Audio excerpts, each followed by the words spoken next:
النهارده هنتكلم عن حاجة كلنا بنحبها وكلنا بنشوفها في الأفلام والمسلسلات وكمان السوشيال ميديا. تعالوا نشوف مع بعض المبادئ الأساسية للإفيه أو النكتة وإزاي بنشوفها في الأعمال الفنية، وكمان هنتعرف على بعض المصطلحات الخاصة بالكوميديا. بفكركم تعملوا لايك شير سبسكرايب لأن ده بيساعد في ظهور المحتوى أكتر على اليوتيوب.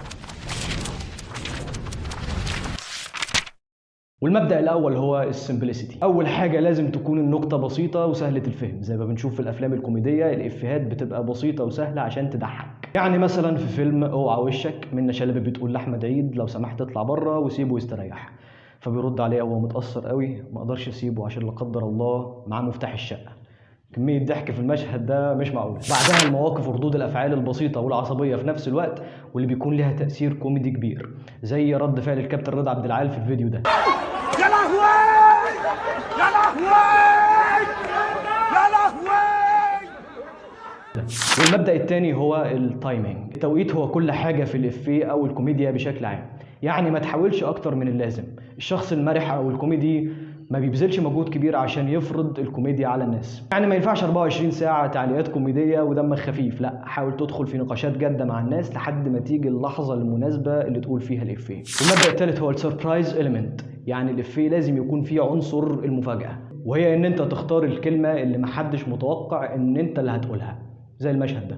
ايوه، عايزين نطمن بقى، الشغل عامل ايه؟ الحشيش تمام؟ تمام، حاجه هايله قوي زي الفل يا سيدي الناس. الحمد لله. المبدأ الرابع هو الريليفنس، وهو ان يكون الإفيه مرتبط او ليه صلة بموضوع الناس مهتمة بيه او ليه علاقة بواقعهم بشكل عام، زي الإفيه بتاع احمد عيد لما لقى البنزين بيغلى كل شوية فبيقول وهو متأثر برضه يعني انا لازم احوش عشان اولع في نفسي. المبدأ الخامس هو الاختصار.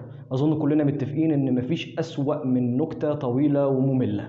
والمبدأ السادس هو التكرار المحسوب. احيانا التكرار في الكوميديا بيزيد التأثير الكوميدي، بس لازم يبقى محسوب، زي الإفيه بتاع احمد السقا في مسلسل نسل الاغراب. زي ما كلنا عارفين الكوميديا بتتقسم لكذا نوع. اول نوع هو كوميديا التريقة، وده الهدف منه السخرية من شخص أو موقف بطريقة مضحكة. والنوع الثاني هو الفيزيكال كوميدي اللي بيعتمد أكتر على الحركات الجسدية. النوع الثالث هو الويت، ودي النكتة اللي بتعتمد على الذكاء وخفة الدم، وبتعتمد برضه على ألعاب الكلمات والفهم السريع زي الميمز اللي بنشوفها على السوشيال ميديا. النوع الأخير هو البونش لاين، ودي الإفيهات اللي بتعتمد إن النهاية تكون مفاجأة وغير متوقعة، لما تبقى بتتكلم جد قوي وفجأة تقول الإفيه اللي محدش كان متوقعه. ودي أقوى أنواع الكوميديا لأن الإفيه بيبقى زي طلقة الرصاص، زي الفيديو ده.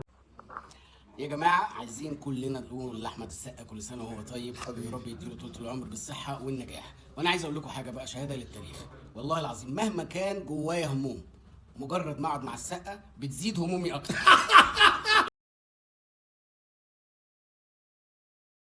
واخيرا لو عجبكم الفيديو ما تنسوش تعملوا لايك شير سبسكرايب للقناه عشان يوصل لكم كل جديد. سلام عليكم.